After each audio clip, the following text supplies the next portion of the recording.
గవై గారికి మీద దాడి జరిగితే కాంగ్రెస్ మద్దతు, బీజేపీ మద్దతు, బీఆర్ఎస్ మద్దతు, మరి మద్దతు పలికింది ఎవరు? మనం ఆర్పిఐలో మళ్ళీ ఎవరు? మీకు కన్ఫ్యూజన్ అవుతుంది. ఆర్పిఐలో అథవాలే గ్రూప్ అనేది మనకు సంబంధం లేని గ్రూప్. అది బీజేపీ అనుబంధ సంస్థ, అది బీజేపీతో పొత్తులో ఉన్న సంస్థ. అలాగే ఇప్పుడు మన జస్టిస్ గవాయ్ గారు ఎవరైతే ఉన్నారో వాళ్ళ అన్న వాళ్ళ నాన్న కూడా గవాయ్ గ్రూప్ అని సపరేట్గా ఒక పార్టీ పెట్టుకున్నారు, ఆర్పిఐ గవాయ్ గ్రూప్ అని. అది కూడా మనకు సంబంధం లేదు. అంటే అంబేద్కర్ ఫ్యామిలీకి సంబంధం లేదు. నేను అనేది ఏంటంటే అంబేద్కర్ ఫ్యామిలీకి సంబంధం లేదు ఈ గ్రూప్, ఈ రెండు గ్రూపులు కూడా. అంబేద్కర్ ఫ్యామిలీకి సంబంధమైన గ్రూపు భీమ్రావ్ అంబేద్కర్ పార్టీ. అది అంబేద్కర్ సొంత మనవాడు స్థాపించిన పార్టీ. అది గతంలో బాబాసాహెబ్ అంబేద్కర్ దాన్ని కొనసాగించినప్పటికీ కూడా ఆయన మరణాంతరము అది రకరకాల విభాగాలుగా విడిపోయి ఇవాళ ఉన్న దాన్ని మళ్ళీ 2024లో ఆయన మళ్ళీ రిజిస్ట్రేషన్ చేయించి దాన్ని కొనసాగించారు. దీంట్లో మనకు అర్థం కావాలి క్లారిటీ. దాంట్లో 3 ముఖ్యమైన అంశాల మీద ఇవాళ ఆర్పిఐ పనిచేస్తుంది. ఒకటి బౌద్ధాన్ని విస్తరింపజేయడం, ఒకటి మతంగా మనం బౌద్ధాన్ని విస్తరింపజేయడం, రెండవది సమతా సైనిక్ దళ్ అంటే మన వాళ్ళను మనం రక్షించుకోవడం. మన మీద దాడులు జరిగితే మనకంటూ ఒక మతం ఉండాలి కాబట్టి బౌద్ధాన్ని మనం ఒక మతంగా స్వీకరించడం. రెండవది దాంట్లో క్రైస్తవులను వ్యతిరేకించడం లేదు, ఇస్లాంను వ్యతిరేకించడం లేదు. బౌద్ధ మతమే కాదు, అదొక జీవన విధానం. కాబట్టి ఇవాళ బుద్ధిస్టులుగా ఉన్న వాళ్ళు ఎవరు కూడా ఇతర మతాన్ని ద్వేషించరు, ఇతర మతాలను ప్రేమిస్తారు. కాకపోతే ఈ హైందవ మతంలో కుల వ్యవస్థ, వర్ణ వ్యవస్థ ఉన్న కారణంగా, అంటరానితనం ఉన్న కారణంగా ఇవాళ మన వాళ్ళంతా కూడా బుద్ధిస్టులుగా పోయారు, మన వాళ్ళంతా క్రైస్తవులుగా పోయారు, మన వాళ్ళంతా ముస్లింలుగా పోయారు. ఆ మతంలో ఉండలేక, ఎందుకంటే అంటరానితనం ఉంది, అక్కడ వివక్షత ఉంది. కాబట్టి ఇప్పటికీ ఆ పరిస్థితి ఉంది. నిన్న మొన్న జరిగింది దుర్గమ్మ గుడిలో దుర్గమ్మ గుడిలో కూడా మాలలు, ఈరోజు కూడా నారాయణఖేడు పరిసర ప్రాంతాలలో మిమ్మల్ని స్వయంగా తీసుకపోతా. మీరు చూడండి, ఏ గ్రామంలో కూడా ఎస్సీ మాల మాదిగా డక్కలు ఇవ్వడం కూడా గుడి ఆ పాదాల దగ్గర కూడా. అయితే ఇదంతా కూడా కేవలం బ్రాహ్మణులు చేస్తాననే భ్రమలో ఉండదు. దీంట్లో బీసీలే ఎక్కువగా ఈ కార్యక్రమం చేస్తున్నారు. బీసీలే ఎక్కువగా ఈ కార్యక్రమం ఎందుకు చేస్తున్నారు అంటే వాళ్ళు బ్రాహ్మణిజం ముసుగులో పడిపోయింది. వాళ్ళే మేమే నిజమైన బ్రాహ్మణులుగా నాయి బ్రాహ్మణులను పెట్టుకుంటున్నారు, ఇంకో బ్రాహ్మణులను పెట్టుకుంటున్నారు వాళ్ళు. సో ఈ రకంగా వాళ్ళు ఇవాళ ముఖ్యంగా దళితులను గుళ్ళోకి రానియండి ఎక్కువ మంది బీసీలు బ్రాహ్మణుల కంటే. సో కాబట్టి మనం అర్థం చేసుకోవాల్సింది ఏంటంటే ఇవాళ మనం అగ్రవర్ణాల మీద కొట్లాడేటప్పుడు మనకు అడ్డం వచ్చేది బీసీలు. అర్థమైందా?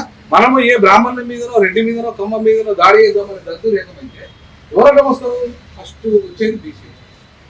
సో ఇవాళ బీసీలు ఎందుకు వస్తారంటే బీసీలో హైందవ మతం భ్రమంలో ఉండి అసలు ఆ మతమే మేము మాదనుకుంటుంది, వాళ్ళు ఆ మతం వాళ్ళది కానే కాదు, అది బ్రాహ్మణ మతం. ఇది ఒకసారి అర్థం చేసుకోండి. ఇక రెండో విషయానికి వస్తే, మీరు ఇక్కడ అంబేద్కర్ భవనం కట్టారు, దీనికి సరైన వసతులే సరిగా లేవు, కరెక్ట్ బాత్రూమే సరిగా లేదు, దీనికి కరెక్ట్ మెయింటెనెన్సే లేదు. ఇవాళ 60 గజాల స్థలం ఇవ్వకుండా, మీకు పట్టాలు ఇవ్వకుండా ఎంతమంది దాదాపు అంటే దళితుల భూమి ఇదే కుటుంబంలో దళితుల భూమి ఏదైతే అసైన్డ్ భూమి ఉందో అసైన్డ్ భూమి 6,000 ఎకరాల భూమి ఉంది. మీకు తెలుసా? 6,000 ఎకరాల భూమి. అది ఎవరి భూమి అనుకుంటున్నారు? అది మన భూమి. కానీ మనకు 60 గజాల జాగా కూడా మనకు పట్టా ఇస్తలేరు. 6,000 ఎకరాల మన భూమి ఉంటే ఇదంతా ఎవరెవరు కబ్జా చేస్తున్నారు?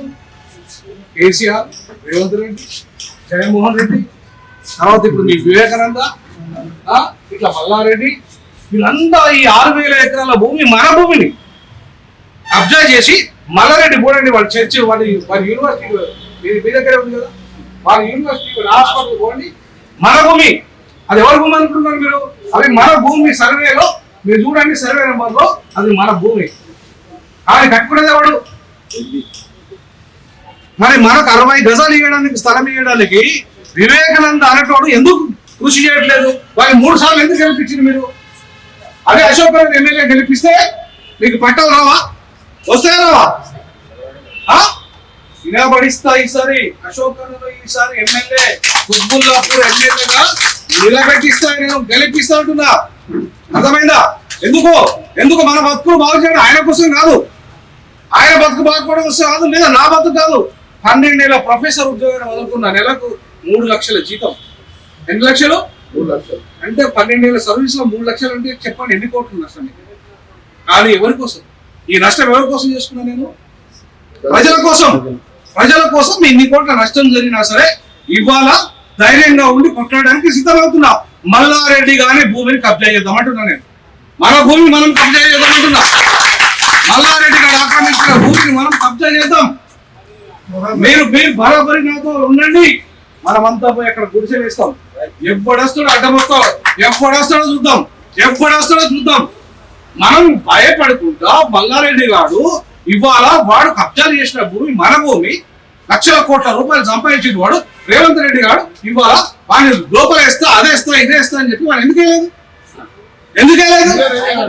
వాడికి వీడికి దోస్తారా? వాడు వీడి రెడ్డివాడు, వాడు వీడికి పైసలు ఇచ్చిండు, వీడు వాడి పైసలు ఇచ్చిండు. వాడి బిడ్డకి పెళ్లికి నేను ఇచ్చిండు అని మల్లారెడ్డి గారు చెప్పిండు. బిడ్డ పెళ్లి ఖర్చు అంతా నేను ఇచ్చిన చెప్పిండు మల్లారెడ్డి గారు. అవునా కదా? మరి ఇవాళ రేవంత్ రెడ్డి గారు మల్లారెడ్డి గారు వేరు వేరా? ఒకటే వేరు వేరా? అంటే బీఆర్ఎస్ కానీ కాంగ్రెస్ కానీ ఒకటే, దాంతో పాటు బీజేపీ కూడా ఒకటే, ఈ దొంగ కొడుకులందరూ ఒకటే, ఈ దోపిడీదారులంతా ఒకటే. అయ్యో ఇలా మేము కాంగ్రెస్ అని చెప్తే మీ కాంగ్రెస్ ఏం చేసింది? ఇందులో ఉమ్మడి ఆంధ్రప్రదేశ్ 55 ఏళ్ళు పరిపాలించలేదా కాంగ్రెస్? ఇప్పుడు పరిపాలిస్తలేదా? 2 సంవత్సరాలుగా మీకు ఎందుకు పరిపాలిస్తలేదు? ఎందుకు మాట్లాడతలేదు కాంగ్రెస్? ఎందుకు మల్లారెడ్డి గారి భూమి కబ్జా చేసిన భూమిని మీకు ఎందుకు ఇస్తలేదు కాంగ్రెస్?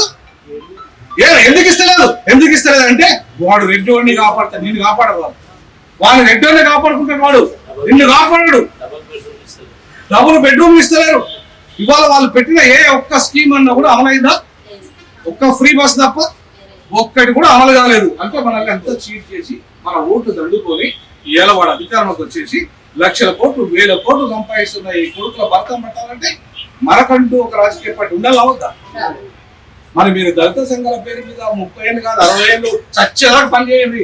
ఇంతకుముందు మన కమ్యూనిస్ట్ అన్న మన పేరు దేశరత్నం అన్న కమ్యూనిస్ట్ పార్టీలో తన జీవితకాలం పనిచేసిన ఆయన నాయకుడు కాలేడు, ఆయన ఎమ్మెల్యే కూడా కాలేడు, సర్పంచ్ కూడా కాలేడు. ఆ నియమం